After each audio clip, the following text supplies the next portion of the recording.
Oi turma, tudo bem? Como é que vocês estão? Espero que vocês estejam bem, espero que vocês estejam se cuidando e espero que vocês estejam estudando, viu? Não vamos vacilar, vamos deixar a preguiça falar mais alto, vamos nos esforçar, beleza? Para poder a gente conseguir ter um bom resultado. Bom turma, nas aulas passadas nós falamos aí bastante sobre esse período de transição da Idade Média para a modernidade. Falamos bastante já sobre o absolutismo e já demos início ao conteúdo aí falando sobre a Revolução Inglesa, que foi uma revolução extremamente importante para desencadear outras revoluções que marcaria aí um rompimento com o absolutismo praticamente que de vez aí no mundo inteiro. Então, a Revolução Inglesa ela foi muito importante justamente por esse aspecto de pioneira que ela teve na transição de um Estado absolutista para um Estado novo, diferente. Então, nós comentamos na aula passada um pouco sobre a característica do absolutismo no contexto inglês, sobre a Carta Magna, vimos a percepção de que existia sobre a figura do rei no contexto da Inglaterra. Mencionamos inclusive o rei Henrique VIII, que foi um dos reis aí, bastante importante no início do processo de Revolução Inglesa, marcado aí pela sua imposição absolutista diante do contexto inglês. E aí nós damos continuidade ao conteúdo, começando aí a falar sobre essa figura aí bastante importante, a Rainha Elizabeth I, beleza? Bom, a Rainha Elizabeth I, ela foi filha de Henrique VIII, que governou aí após o seu pai, e que também exerceu um Estado, um governo absolutista, beleza? A Rainha Elizabeth, ela é muito famosa porque ela se casou sem deixar herdeiro nenhum, por isso ela ficou conhecida como Rainha Virgem, pois ela não teve nenhum filho, deixando nenhum herdeiro para poder tomar a coroa após a morte dela.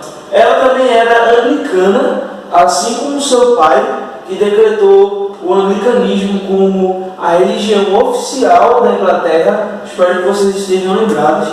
E também ela governou de forma conciliadora. Bom, a Rainha Elizabeth I, ela governou de uma forma que se tornou maleável, se tornou agradável até para a Inglaterra, embora ela fosse uma rainha rígida, ela fosse uma rainha de pulso firme, mas ela conseguiu manter um bom governo durante sua vida na coroa inglesa, beleza? E aí, após a morte dela, infelizmente ela não deixou filho, né? Infelizmente ou infelizmente, depende do ponto de vista, mas aí ela não deixou herdeiro, e aí após ela, quem assumiu foi o rei Jaime I, governando aí de 1603 a 1625. Bom, o rei Jaime I, ele começou a governar aí com tendências claramente absolutistas, beleza? O rei Jaime I, ele tinha uma perseguição aí muito forte com os católicos e os puritanos, uma vez que ele também era anglicano. Além disso, ele teve um aumento considerável de impostos e se opôs ao parlamento, uma vez que, para a figura de um rei absolutista, a ideia de que ele é o quê? Absoluto, de que ele governa com força, de que ele é escolhido por Deus, de que ele é absoluto no Estado. E aí, o parlamento, durante todo esse contexto inglês, durante todo esse movimento que estava ocorrendo, o parlamento ele era visto como algo que impedia o real exercício do governo do rei, do poder do rei. Então, por muitas vezes, esse parlamento inglês ele acabou sendo fechado, e aí ele voltava a abrir, ele fechava, voltava a abrir, e aí ficou nessa coisa de ficar abrindo e fechando durante o processo de quebra aí do absolutismo, beleza? Então, o parlamento, como já mencionei com vocês na aula passada, é uma das partes mais importantes da Revolução Inglesa, beleza? Quando nós falamos de parlamento, lembre-se que nós estamos falando de não só um grupo de pessoas que governam junto do rei, mas o que auxiliam o rei, mas também estamos falando de uma parte do parlamento que corresponde aos interesses da burguesia. Lembra que eu comentei com vocês, que a burguesia é uma das figuras mais importantes dos processos de revoluções. Então, a burguesia, ela sempre exerceu bastante influência na sociedade. E esses processos de revoluções foram bastante influenciados por essa classe social que teve sua origem justamente na Idade Média, no processo de transição do sistema feudal para o sistema capitalista. Então, é muito importante nós compreendermos isso, uma vez que o parlamento teve uma importância muito grande no processo de revolução inglesa. Lembrando que também estamos falando dos puritanos, beleza? Os calvinistas, que também faziam parte do parlamento, e também como aquela característica que nós mencionamos na aula passada, de que o aspecto religioso esteve sempre presente no processo de revolução inglesa, uma vez que sempre teve essa briga entre catolicismo, anglicanismo e calvinismo, beleza? Que era adepto aí dos presbiterianos, da visão presbiteriana. Então veja, é muito importante nós entendermos a forma como essas figuras, como esses reis exerciam o absolutismo, porque são essas características, são as práticas deles que foram desencadeando cada vez mais aí o processo revolucionário na Inglaterra, beleza? Então veja, além do aumento de impostos, ele foi um dos que primeiro fez a dissolução do parlamento. Essa aqui em específico, de 1614 a 1622. Então, e aí com a sua morte, o seu filho irá assumir, né? E também nesse período, gente, com a perseguição dos puritanos, algo muito importante, beleza? Com a perseguição causada, provocada aos puritanos, muitos ingleses começaram a sair da Inglaterra e ir para o Novo Mundo, chamado Novo Mundo. Quem lembra que era o Novo Mundo? Onde era as Américas, onde nós vivemos, embora nós vivamos na América do Sul. Os ingleses foram para a América do Norte, iniciar colônias lá na América do Norte, onde hoje encontra os Estados Unidos, que foi justamente uma consequência desses processos, desses povos que saíram da Inglaterra e foram colonizar aquela região das Américas. Então veja como é importante um acontecimento aqui da Revolução Inglesa influenciando um outro acontecimento aí que viria depois, que seria a independência dos Estados Unidos, hoje a maior potência aí, o país, vamos dizer assim, mais forte, mais desenvolvido do mundo, beleza?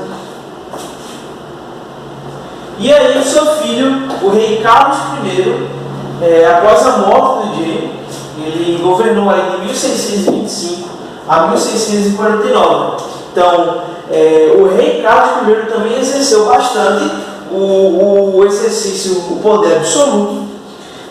Houve diversas disputas, o disputa era muito acirrado com o parlamento.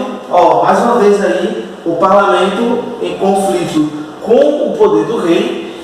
E aí também a tentativa de impor o anglicanismo à Escócia, que geraria uma revolta. Gente, a Escócia, que era puritana, calvinista. Então, os povos escoceses, ele tentou impor o anglicanismo, o que causou aí uma grande revolta.